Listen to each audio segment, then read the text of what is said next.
A very important but rarely done thing is when substantial issues are talked about, controversial issues, important terms are not defined. I just read some more pieces on how the gospel needs to be separated or kept separate from so-called political issues.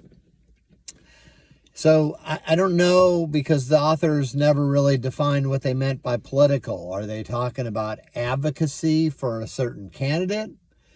Are they talking about being pragmatic, like when people say, oh no, you're getting political, power struggle and all that kind of stuff, even kind of an underhanded sense of political?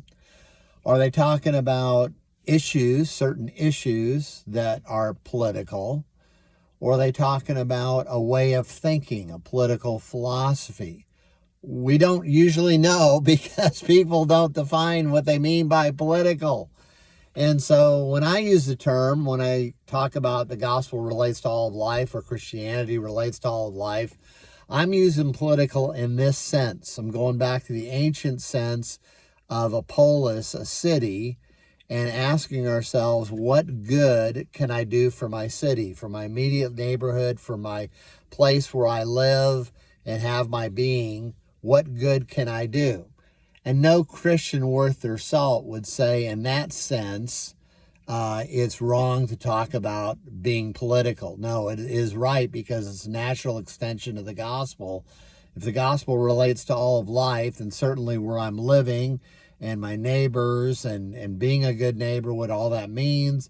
In that sense, being political is a thoroughly important, or it's an important issue.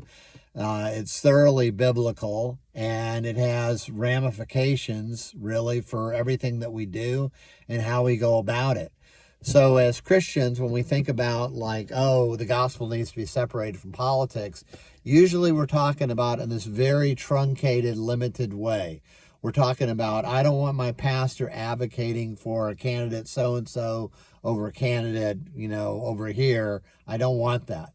That's certainly a very limited way of understanding politics, a very modern and recent way, and not very good. So again, watch for those who define their terms and watch for those who don't.